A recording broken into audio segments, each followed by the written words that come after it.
রাধে রাধে বন্ধুরা, এখনকার দিনে আমরা ফোন নিয়ে পড়াশোনা করছি, কিন্তু বন্ধুরা এই ফোন নিয়ে পড়াশোনা আমাদের একটা অসুবিধার সৃষ্টি হয়। কি বলুন তো, নানা রকমের নোটস যখন পড়ছি বা লেখালেখির কাজ করছি, তখন কি হয় বলুন তো, হঠাৎ করে না ফোনের স্ক্রিনটা অফ হয়ে যায় বা লক স্ক্রিনে চলে যায়, মানে লক মোডে চলে যায়। আপনাদেরকে প্যাটার্ন লক বা কোনো স্ক্রিন লকের মাধ্যমে বা ফিঙ্গারপ্রিন্ট বা ফেস লকের মাধ্যমে ফোনটাকে আনলক করে সেই লেখাটি আবার পড়তে বা লেখালেখির কাজটা আবার শুরু করতে। কিন্তু এইটা একটা বিরক্তজনক একটা ব্যাপার হয়ে উঠেছে যে বারবার এরকম স্ক্রিন লক হয়ে যাচ্ছে, আবার আনলক করতে হচ্ছে। কিন্তু বন্ধুরা আজকের ভিডিওতে আপনাদেরকে এমন একটা সেটিং রেখে দেবো, সেই সেটিংটা একবার যদি এনেবল করে নেন, তাহলে আজকের প্রত্যেকটা আপনারা ফোনের স্ক্রিনটাকে আপনারা সবসময় অনই রাখবেন, যতক্ষণ না আপনাদের পাওয়ার বাটন বা আপনার সাইড বাটন দিয়ে আপনারা যতক্ষণ না ফোনটাকে নিজে থেকে ম্যানুয়ালি ভাবে অফ করছেন, ততক্ষণ এটা অফ হবে না, আপনাদের চালুই থাকবে। মানে স্ক্রিনে আলো চলতেই থাকবে, আলো দেখতেই পাবেন যে আপনার লেখালেখি গুলো আছে বা কোনো পড়াশোনা করছেন, লাগাতার পড়াশোনাও করতে পারবেন আর লেখালেখির কাজও করতে পারবেন। তো বন্ধুরা সেই সেটিংটা জেনে নেওয়ার আগে তাহলে চ্যানেলে যদি নতুন হয়ে থাকেন তাহলে চ্যানেলটিকে সাবস্ক্রাইব করে বেল আইকনে ঘন্টাটাকে অন করে দেবেন। তাতে কি হবে,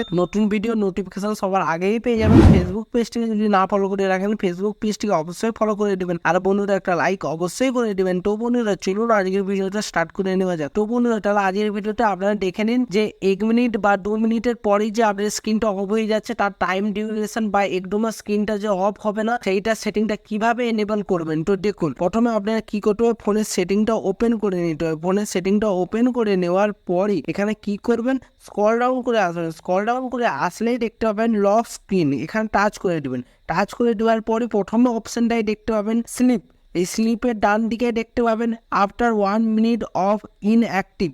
তো এখানে অ্যারোতে টাচ করে দেবেন। টাচ করে দেওয়ার পরে দেখুন এখানে আপনার সব টাইম ডিউরেশনগুলো চলে আসবে, 30 second, 1 minute, 2 minute, 5 minute, 10 minute আর নেভার। লাস্টে এই নেভার টাচ করে দিতে হবে। তাহলে নেভার স্লিপে এই অপশনটা এবার এনেবল হয়ে গেছে। তো বলুন তাহলে আজকের পথেটা আপনারা এই নেভার স্লিপ এই অপশনটা এনেবল করে দিলে, তাহলে আপনারা যখনই এবার ফোনে কোনো রকমের পড়াশোনা করছেন বা লেখালেখির কাজ করছেন, তাহলে আপনাদের এই স্ক্রিনটা অফ হবে না, লাগাতার পড়াশোনার দিকে মন থাকবে আর স্ক্রিনটা অফ হবার নামও পর্যন্ত নেবে না। তো বন্ধুরা এই প্রসেসের মাধ্যমে আপনারা খুব সহজে এই সেটিংটাকে এনেবল করে নিয়ে আপনাদের পড়াশোনার পারফরমেন্সটাকে ইমপ্রুভমেন্ট খুব সহজে করে নিতে পারবেন। তো বন্ধুরা এটাই আজকের ভিডিও ছিল। ভিডিওটি যদি ভালো লেগে থাকে অবশ্যই লাইক করে দেবেন। চ্যানেলে যদি নতুন হয়ে থাকেন তাহলে চ্যানেলটিকে সাবস্ক্রাইব করে বেল আইকনের ঘন্টাটাকে অলে করে দিবেন। তাতে কি হবে, নতুন ভিডিও নোটিফিকেশন সবার আগেই পেয়ে যাবেন। ফেসবুক পেজটিকে যদি না ফলো করে থাকবেন, ফেসবুক পেজটিকে অবশ্যই ফলো করে দেবেন। তো বন্ধুরা ভালো থাকবেন, সুস্থ থাকবেন, দেখা হচ্ছে নতুন ভিডিওতে। রাধে রাধে।